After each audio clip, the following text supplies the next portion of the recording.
Guys, how y'all doing today, baby? We get on safely. Bye bye. See ya. We have y'all. Today was such a devastating day in the courtroom. Again, for anybody who thinks that the government don't got Diddy, they 100% do. But you know what is interesting? It has been exposed through this day of trial through Dante and also through Mia, that is the alias, that the whole industry knew what Diddy was up to, and it looked like the whole industry didn't care. At Prince's party, everybody saw Diddy mollywop Cassie. Nobody did anything.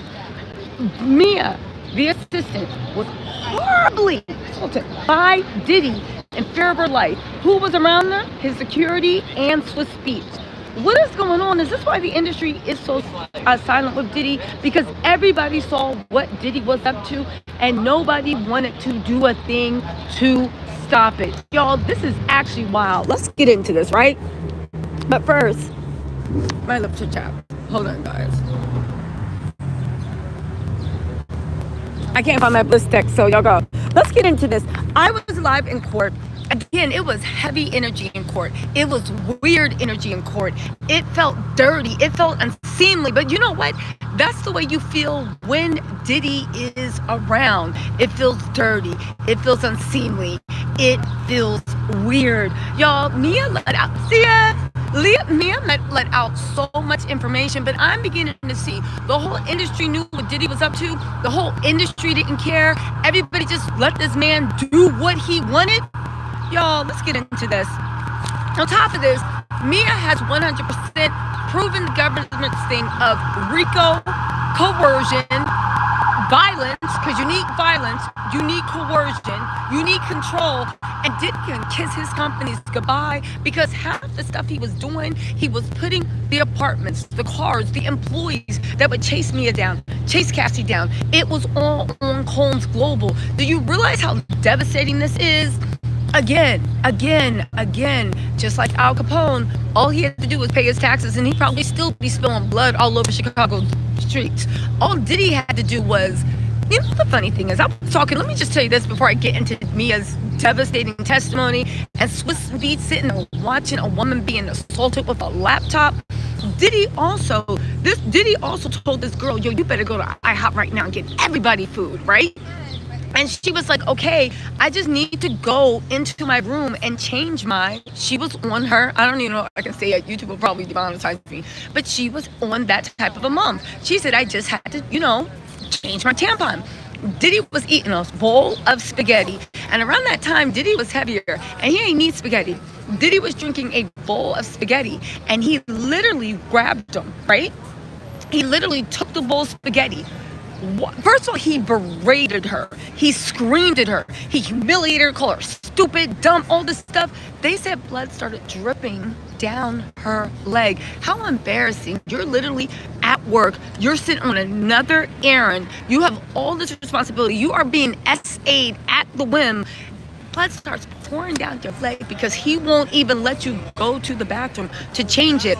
While that happened, instead of him being like, oh my God, I'm sorry, this and that, you know what this fool does? He literally picks up the bowl of spaghetti his chunky self is eating, and I say that as somebody that can stand to miss a meal now and then, right?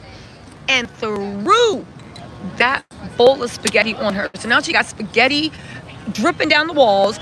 It barely missed her, but she was in fear. What did she do? And he knew that she said that she felt like he was about to jump on her. She really went and ran and hid in the bushes. How thick are Diddy's bushes? Because they said Cassie did the same thing. Ran and hid in the bushes. She said she ran and hid in the bushes and then she had to check into a hotel room. Y'all, Diddy was a monster and he loved humiliating people. He loved people becoming depraved. It was actually a sickness if you think about this. Listen. Anyway, Shay. I was talking to a young lady today in courtroom. Shout out to Shay, and she had some interesting things to say. And I think this literally goes into like the disappointment a lot of people feeling Diddy, but also the way Diddy has weird fans that are following him to the very end, okay? Divine Spiritual said, thank you, Tisa, for giving us all the tea. You welcome. So it was just like, it was a weird information in like what she gave. Here's what she said, right?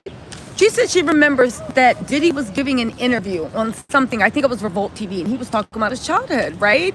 Renetta Johnson said, my girl, stay with the scoop, baby. I'm in court all day, even when things get so dark and heavy and just yucky, yucky, yucky, yucky. Ugh, just yucky. But you get it, right? Anyway, right? Diddy said on Revolt TV when he was celebrating the whole thing of Revolt and celebrating the thing, he said, I grew up with rats, right? He said, I grew up with rats in my house, rats dancing on him.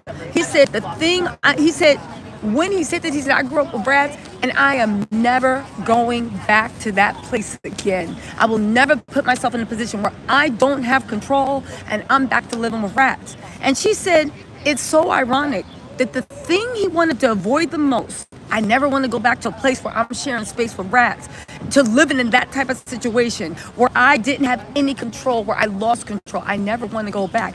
It's so interesting that she said, but at the end of the day, he put himself in that situation.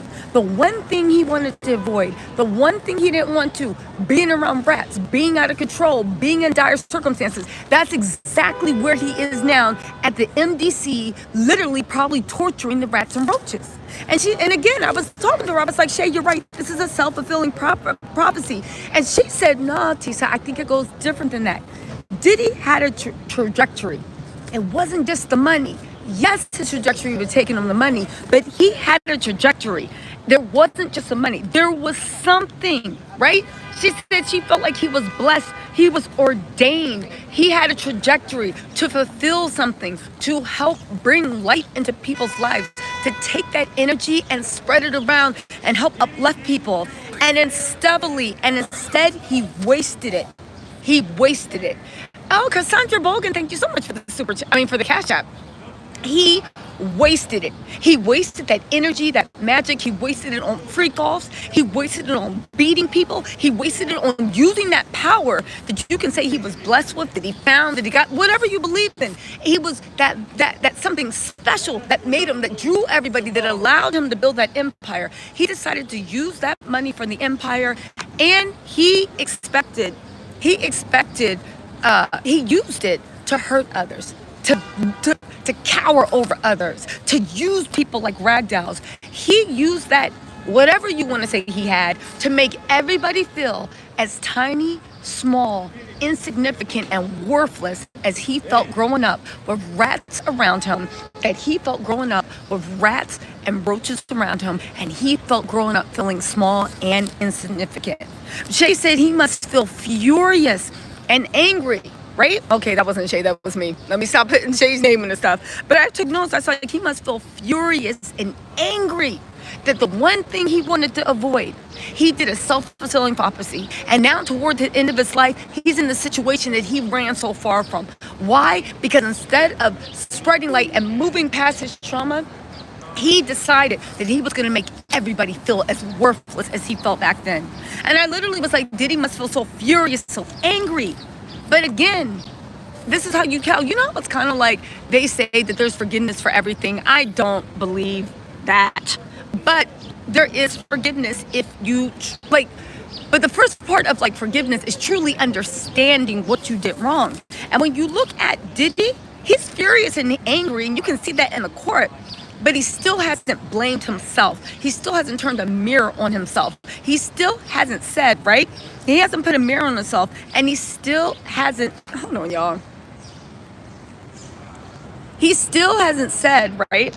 He still hasn't said that I take accountability. It was me. It was something sick. It was something twisted. It was something dark. But I take accountability, right? And on top of that, when the feds were investigating him, according to the feds, he was in New York trying to be on some hooligan shit, making people afraid to testify. And it might have worked, because look at Gina. And you were still doing freak offs. Where is the introspection? Where is when you said, you know what? Okay, this is what we're going to do, you know? So anyway, right? Also he had a horrible day. All the motions to dismiss he had when he said, I want the doctor's testimony stricken. I want Kid Cudi's testimony stricken.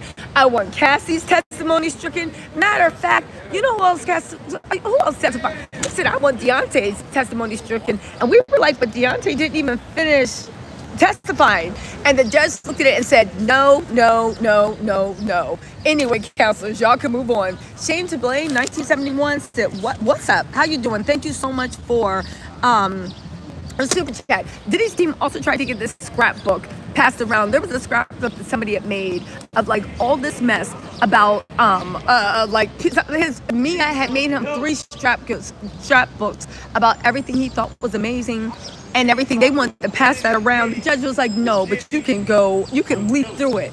Anyway, Doree Angel said, welcome that surprise witness family. What's up, guys? Coach Elisa, what's up? What's up? Welcome. Listen, oh my God, welcome. Shout out to BJ, the surprise witness. Thank you so much. We are big fans of BJ Investigate. So, Deontay. Oh, so I'll go into the Deontay stuff later, but get this. Let's jump into the essay, right? Because the girl said, let me know when you're ready. So the girl said, right, that I know it's still early, but still. So the girl said that, so the girl jumped into, she was first setting up a lot of pregame. We're going to get into that maybe in a later live. I'm going to move into the bulk of what she was saying, right? She basically said that Diddy, the whole time she was working for him, not only was he SAing her whatever he wanted, and it sounded like he put something into 2 Ciroc vodka shots the first time it happened. But even when it happened, she didn't know what to do, and he kept telling her that if you don't let me keep doing it, right, that he was going to tell Cassie, because he said Cassie was like his sister. He was going to tell Cassie what she'd been doing, and she was going to be cut out, kicked out the Bad Boy family, this and that. At the end of the day, she also had issues with wanting to feel a part of a family. One thing, Diddy was very good at actually identifying people that needed to feel part of a family. MC said, I believe Daphne Joy deactivated her IG. Thoughts? I wonder if Daphne Joy is victim number 2. I wonder. MG said, T said, that surprise witness is showing you love and send her watches over here. Oh, shout out to BJ Investigates, that surprise witness. Make sure y'all show her love right back. Even though I think y'all know her before y'all know me, but still, show some love. LM, thank you so much for the super chat. And Tiff G Baby, thank you so much for the super chat. Shout out to that surprise witness. Shout out to BJ. You said BJ Raid. Yo, ain't nothing like BJ, but that southern twang, love it. Here's what she said. She essayed her multiple times. She said she never wanted it. It was sporadic, meaning that it didn't happen every day, but it happened enough that she was living on edge. She said every time it happened, Cassie was not there, and the side Jones were not there either, okay? They said the first time, Donna Mae said, I'm 71 years old. I appreciate your honesty and integrity. Thank you. And it's refreshing in today's times. God bless you and keep up the good work. Thank you so much, you guys. So get this. She said that the first essay happened at the Plaza Hotel for Diddy's 40th birthday. She was only working for Diddy for a few months. Cassie was not there. They had a penthouse suite, and he also had, I think it's called the Garden. That's the first floor when you walk into the Plaza Hotel, right? See ya, mama. She said there were a lot of people there. There were guests, there were celebrities, there were workers, but there was no Cassie. Diddy literally said, yo, can I speak to you in the kitchen? So this is her boss, and this is her dream job. She said, all right, right? So she's like, okay. And he told everyone in the kitchen to leave because he had to speak to Mia. He said, yo, you doing a good job. And she's like, thank you. And he said, yo, but I don't want you to be nervous and scared of me, right? I don't want you to be nervous and scared to talk to me. Because prior to that, there was somebody named Malcolm. That was the only personal assistant that was left. And Malcolm would be the one she talked to instead of going straight to Diddy, right? Nicole A said, between you and BJ, I get the best info. Shout out. Thank y'all. They said, now, she said, he said, and I want you to know we're going to be working closer together, right? And he gave her 2 vodka shots to drink. Now, she said that she doesn't recall drinking earlier that night. You know, she was in her 20s. She partied a lot in New York City. So she knows the effect that 2 vodka shots would have had on her, right? And I put, were the shots rugged? Because when she said that the shots were, when she took the shots, she said a short while later, it hit her like, whoa, like, why is these shots hitting me so bad, right? Laura Frank said, Tisa, love you. You need a break. Come on over to Jersey City. I got you. Appreciate you. Oh, thank y'all. Make sure y'all hit the like button too. So then she said when the shots started hitting her, and she was like, oh my God, like what was in that? She said Diddy got real close, right? Really close. He said he got his face really close to her. And the whole time she was like, ugh, I don't want it. So this was her. And this was Diddy. Yo, you don't gotta be afraid to talk to me. And she was like, right? You know when somebody pushes up on you that you are like, please back up. But it's her boss. She said around that time the shots were hitting her. And she said at that time, she was just like, am I imagining this? Because it seems like he's being creepy, right? Linda Martinez said, get it, Tisa. So his face was all closed. Yo, what's up? You ain't gotta be afraid. You ain't gotta be afraid. She was just like, right? And he's like, yo, come talk to me when you want. Just me and you. You can talk directly, right? And she said, and then he went in to kiss her, like, and she was like, she said she didn't want it. I said, I feel you. And then he put his hand up her dress. He went in to kiss her and put his hand up her dress, right? Moo McDaniels, thank you so much for the membership. And Katie Aldina said, God bless you, Tisa. You're loved and respected. Oh, thank you, right? So then, and listen, so you got to think, this was her employer. He was a mogul. He ran the industry. It was a once-in-a-lifetime chance for the dream job that she wanted. And on top of that, she's feeling like the shots are hitting her too hard. Gain Love Life Worldwide said, sorry, here I am, sorry. So Gain Love Life Worldwide said there wasn't light or power, just control and power. I remember interviewing with Motown for Andre Harrell and was told my life is no longer my own, like a slave, if I took the job. And Kathy Vogue, thank you so much for the super chat. And I could live, and if I could live with it, they could get a job. And you said, no, I just withdrew. Gain Love Life Worldwide, LC, that's exactly the way she's talking about it. Antoine Davis said, I feel like the prosecution proved Diddy had authority over the police. The female officer was fanning out over a phone call from Diddy. Exactly. Everybody knew that Diddy had something heavy in LA. Now, if it was control, I don't know, but it seemed like something was funny was going on there. I don't want the LAPD to sue me. Anyway, Sean, the photographer, said, thanks for keeping us up to date. You welcome, right? So anyway, he put his hand up. She said the next thing she knew, now when that happened, Janice Combs did something weird. She was in the thing, she turned around and mumbled something to Diddy's uncle. Now, it could have been about the testimony, or she could have just been disgusted as she thinks this girl's lying on her child. But she literally mumbled something. Miss V Be Real said, have a slice of pizza on me, Tisha. Thank you so much, Miss V. And yes, that is the price of a slice of pizza in 2025 in America, unfortunately. Table Talk with Mimi Exclusive said, will LAPD be held accountable? Well, it's funny that you say that. I have heard rumblings that there are state investigations into Diddy. I have heard rumblings, but again, they are rumblings, and I don't want to say too much more about it, but I have heard something. Because the government is like, okay, even if you do get federal, and let's just say so even if you do get federal, or it could be someone else, even if you do get federal, sorry, my phone keeps going off. Even if you do get federal, and let's just say you do pardon, even though I don't see why Trump would pardon Diddy, especially because he linked up politically with Ben Masalas from the Midas Touch and Mark Garagos, and it was rumored they were behind the whole Stormy Daniels Michael Avenatti thing when they were trying to get Trump impeached, right?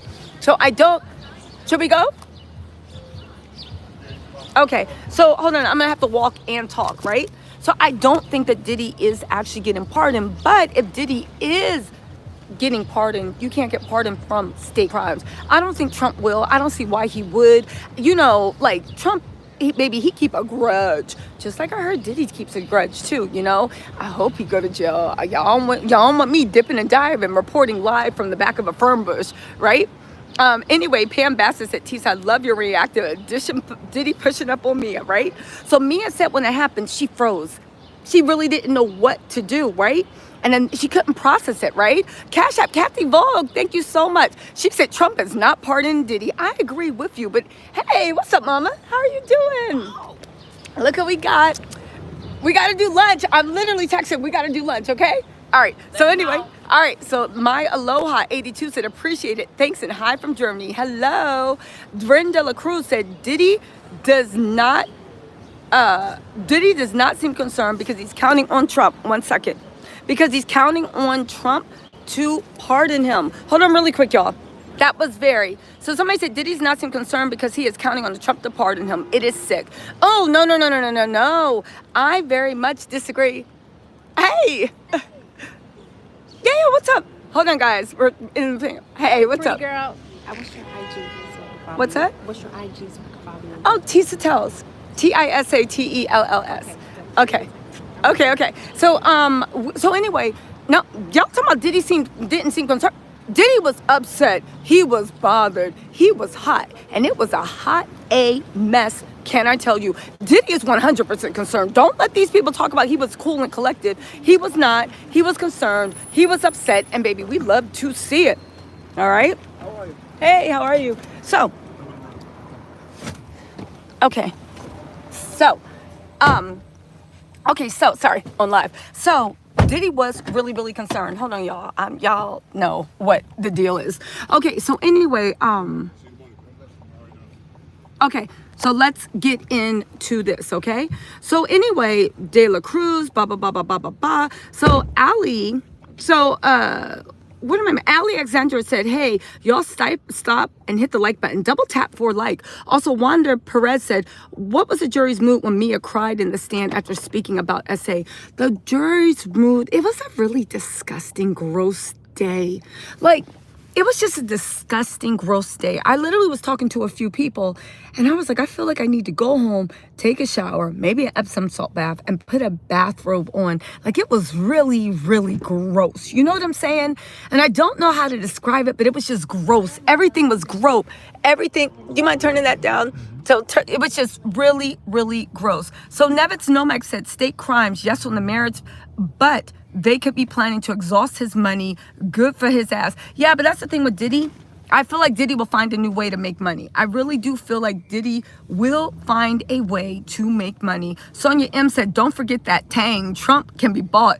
I don't know if Diddy has enough money to buy the president of the United States. I really honestly don't know if he has enough money to buy the president of the United States. We are leaving the courthouse right now. I think I'm going to start filming on the steps of the courthouse. What do y'all think?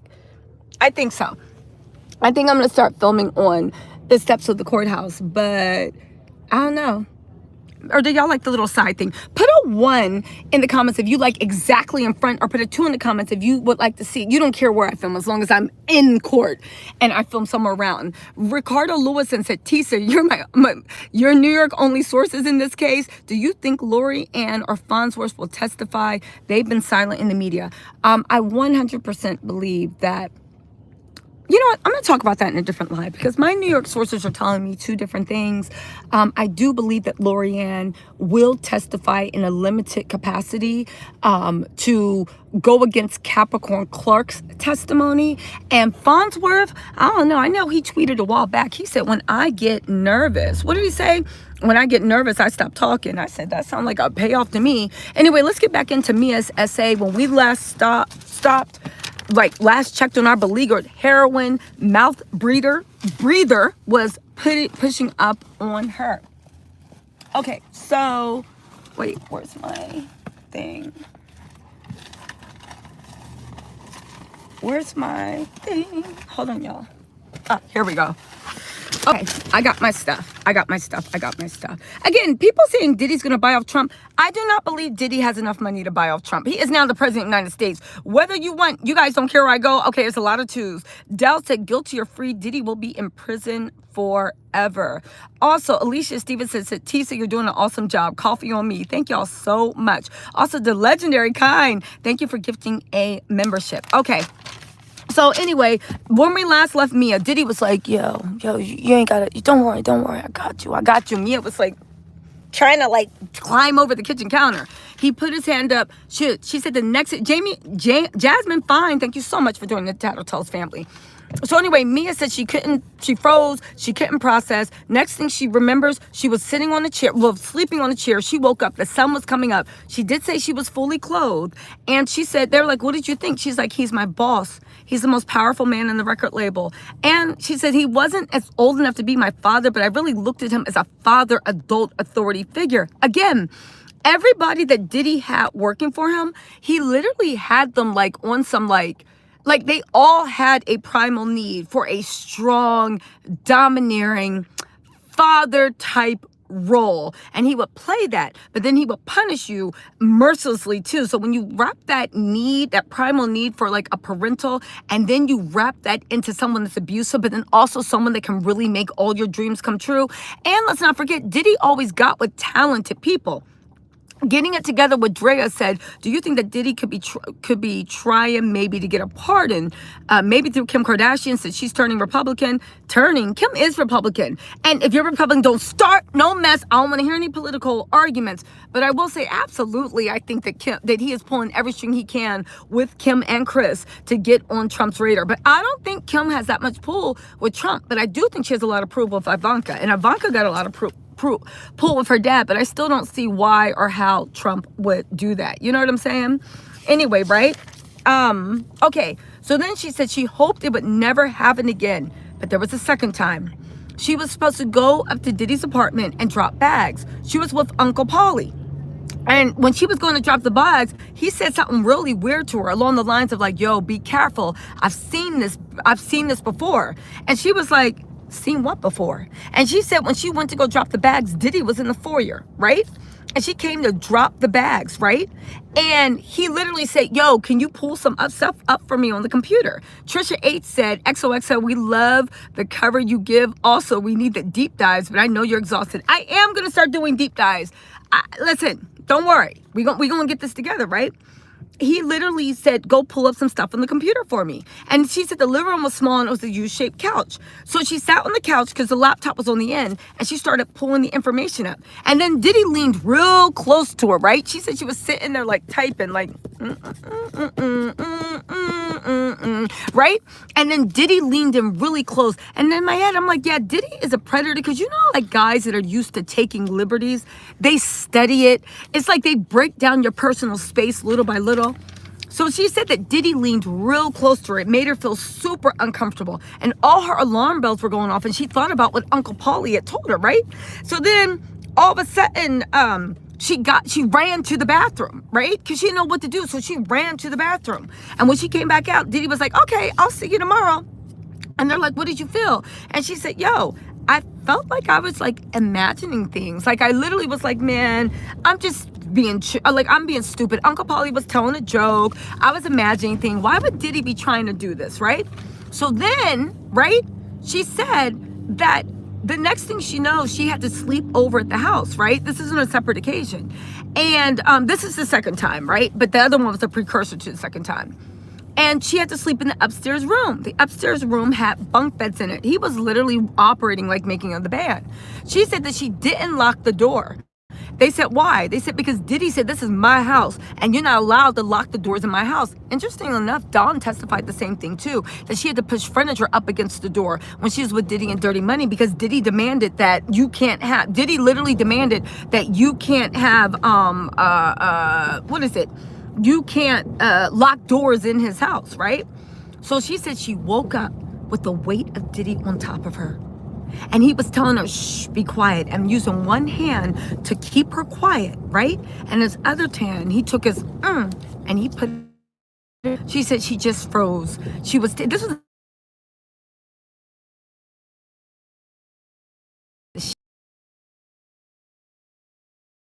she did say, and here's the thing, it was very sad testimony, but then the next thing she said it was very quick. And I wrote right next to it, lol, he ain't beating those Tootsie Roll charges anytime soon. Shut up, it was dark testimony. I had to do something to like lighten the mood. But she kept saying every time that he assaulted her, the one thing she kept saying was it was super quick, right? She said that even though it was very, very quick, it felt like forever. And she said she doesn't remember how it ended because she blocked it out. The third time, she was at the Beverly Hills house, right? She was in the bedroom closet on the floor. She was helping Diddy pack. A lot of people were coming in and out of the bedroom. Diddy, the next thing she knew, Diddy came into the closet. She said that she didn't know it was Diddy at that time because a lot of people were coming back and forth. She said that she was standing, all of a sudden she looked and Diddy was standing in front of her face, right? And he started stroking her face. And then he took his blank in his hands and grabbed her head and pushed it in her. She was frozen. He forced her to give him sloppy toppy. She said she couldn't do anything. And she said that she felt like trash, complete and utter trash. She was scared and she was ashamed, but she felt defeated and like an idiot because why did she keep letting this happen? And she felt like it was very fast. There was no talking, didn't. She was just like, whatever. She said the fourth time, she said there were multiple times, but after that she started blacking it out. She just remembered that there was horrible, dark, memories surrounding certain things in certain places. She said one time she was flying on a private jet. Now the private jet was the sitting area, then it was the bedroom, then it was the bathroom, right? And everybody would go through the bedroom to go and use the bathroom. She said it was the middle of the night, everybody was sleeping. She couldn't hold it anymore. She got up and she went to go use the bathroom. She tried to leave, she used the bathroom and she was coming out. Diddy was just standing there, okay? He tried to push her back in the bathroom. She was like, no, no, no, no, no. What are you doing? What are you doing? We're doing, right? And she said that she couldn't distract Diddy, even though there were others around, he still did this. He still did the thing. But she said there was countless times. She said she never initiated, right? She never wanted to have sex with him. She said there was no pattern to it. It was really when he just felt like it. She said it was always when Cassie or the other girlfriends were gone. She couldn't predict it. Diddy had zero boundaries, right? And she was just like, she didn't understand it. He had zero boundaries, but nobody in his camp had any boundaries. She said Diddy would just tell her to keep it moving. Shame to blame 1971. Thank you so much for the super chat. I appreciate it. Live Your Truth said, thank you for your time and your updates. The world needs your goodness and voice. Oh, thank you guys. I really appreciate this, right? So she also said that, hold on, there's more that she said. Just getting through the super chats. Rhonda Jamison said, I love your TT, said, thank you. And Violet Gray said, thank you for what you do. Amazing work. Thanks, guys. I really appreciate it. Thank y'all for sitting through this commercial break. And thank you for everybody for the super chats and the people that can listen. Anyway, she said she would just be told to keep it moving. That was a Diddy phase. She said that every time it happened, she don't remember Diddy being on drugs. So there goes his drug defense. Tracy Steiner said, keep up the great reporting. Thank you so much. She said she never wanted to. She could never tell him no, or she knew she would be a target. They would fire her. And then they would ruin her future with some fake story, some twisted story that Diddy made up. They would make her look like a threat. And she knew his power and control. And she didn't want to lose what she had built. And she didn't want to be blackballed from the industry, right? Because she said, I saw what he did with Capricorn Clark, and I knew he would do the same thing to me. Ashley Rodriguez said, Tisa, you the GOAT. Thank you so much, Ashley. She said that he threatened her sometimes. Whenever she would deny him, he would be like, yo, I'm going to tell everyone what we've been doing, and I'm going to tell Cassie, and Cassie's going to know, because she said Cassie was like a sister to her. Yeah, and he said, I'm going to tell everybody. Also, Iram said, I don't want no Minute Man. She said, I'm going to tell everyone and Cassie, right? And she said that he was going to tell everybody that she had something to do with it and that it was all her fault. So she never told anybody. She said that she knew she would be silenced. She knew she'd be punished. She knew she'd be exiled from a second family, the only world she knew. She said his whole company would mobilize against her. They said, why didn't you go to HR? She said HR was always there to punish them. Every time Diddy did something, HR was telling her. One time that she helped Cassie, where Cassie was being beat, HR called her after the Prince thing and said, yeah, you're going on unpaid leave because Diddy. And she tried to tell her what happened. The HR didn't care. Conscious Creator, thank you so much for the super chat, right? She said, and also, who would believe her? She didn't have any support. She said Kayla Parkner was a PA that spoke out when Cassie got beat really, really bad, right? And she said they had a call about Kayla, right? When that happened. She said that Kayla spoke up Kayla had spoken up and said to HR, yo, I think Cassie is an abused woman and something needs to happen. They said that the chief of staff, the HR, and all the executives had a call about Kayla, right? They said we need to discuss Kayla. Because Kayla told the new chief of staff about what happened with Cassie. Eureka was the new chief of staff. They said Kayla was fired for speaking up, right? And Diddy told her that if Kayla sued me for wrongful firing, Mia would have to testify. And Diddy told Mia what she would have to say. She would have to say that Kayla was this, Kayla was that, Kayla was lying, Kayla was twisting stories, right? There was even one time that Kayla forgot to pay a bill. Kayla was drinking in the office. She forgot to pay a bill. Kayla crumpled up the bill and threw it in Mia's face and then punched Mia in the face. She said that Kayla wasn't fired. Nobody cared. But she was fired after she said, yo, Cassie is an abused woman. She saw after Capricorn Clark was fired. She said it was a few years, Oh, she said that if Kayla sued him, Mia would have to get on the stand and lie and defend Diddy. Now, when they said that, I said, oh, I wonder how everybody's defending Diddy on the stand now feels about that testimony. Jasmine Fry said, thank you for all you do. Oh, thank you, Jasmine, for the dinner. And Elianne said, dear Heavenly Father, I ask for a hedge of protection for T. Said, thank you. I ask that Diddy and all others like him go down in Jesus the mighty name. Thank you so much. She said that she 100% had to repeat what Diddy wanted her to say if he had to go to court. She said the police wasn't an option. On more than one time, the police fangirl Diddy. They were able to get out a lot of stuff by throwing Diddy's name around. She said even when the cops were aggressive, when they saw Diddy, they turned into fanboys and girls, right? Listen, they said, why didn't you tell anybody about the essay? She said, listen, I didn't talk about it the first time I went with the U.S. attorneys because she said I was so shameful. I didn't want to tell anyone. I didn't want anybody to know that I let myself be taken advantage of. She said that she was advised to get a lawyer. After she got a lawyer, the lawyer told her, you have to tell the U.S. attorneys anything they want. That's when she admitted what happened. She said, I have to tell the truth. And she said, and it's also a moral thing. I was scared in the silence. And if you're scared in the silence, these things happen over and over again. I have a moral obligation. You know, Diddy's teams was like, objection. Of course y'all would object to somebody saying they have a moral obligation to tell the truth. She said that she's finally here telling her story. She didn't not sue Diddy civilly. She didn't sue anything. She has nothing to gain. No one knew her story, but she literally realized she had a moral obligation because when she found out what Diddy was doing, when she found out what was happening, she said, no more, not on my watch. It ends today. So she said something. Lori Jones said, girl, you remind me of a wholesome Wendy. Shout out to Wendy Williams. I hope she gets better. Got me taking my tea breaks on schedule. Thank you for such comprehensive coverage. Y'all, thank you for riding out with me. And Candy Ortiz said, meanwhile, Mia was talking. Oh, what was Diddy's reaction? Diddy looked upset and high. He also low-key looked like he was trying to intimidate Mia. And I thought it was also really weird that the baby oil bandits was in court staring down Mia too. Now, I'm not saying they were trying to intimidate Mia, but I don't know why they're there. Why are you there? I get they're supporting their dad, but then we got to ask you, are you cool with this? And why are y'all looking at the witness like that? Again, it could be because they think they're lying. I mean, to be fair, they could be like, yo, these women are lying on my dad, but everybody lied and everybody wanted your dad to use them as a ragdoll. Mia is getting no financial benefit. She's gotten no glory. She hasn't talked out public. What would be Mia's whole point of doing this? She has nothing to gain from this and everything to lose. Because trust and believe, I do believe that Diddy still has a lot of connections in music, in the media, and this and that. And I do think that Diddy would blackmail anybody that speaks out against them. Island Cheryl, thank you so much for the super chat. Urban Influence with Dolores said, I feel so abused too. Bless you for reporting. Yeah, it was a nasty energy in the court, just yucky. Janet Aguar, thank you so much for the super chat. I appreciate it. She said, you rock. DP said, love the tea and your eyebrows are looking fabulous. Thank you so much.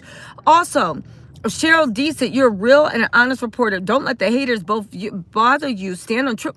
What? Listen, you guys, I stay in my own world. I don't know who these haters y'all are talking about. Oh my God, Stephanie Blaze, thank you so much. You said thanks for the coverage. Y'all, let me tell y'all something.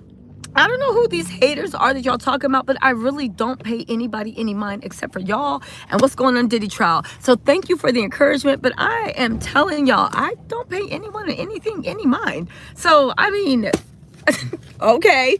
If a tree falls into a forest, did I hear it? I don't. Anyway, William Stryker said, lock up Diddy, lock him up post taste toot sweet. Noun. Kim Hopkins, thank you so much for the super chat. Also, Jada Z said, where are the plastic surgeons? Let's bring them to court. They might actually bring the surgeons to court. Anyway, you guys, listen, I got to hop out really quick, take care of something. I'll be back on live in about an hour with even more detail. I'll talk to you.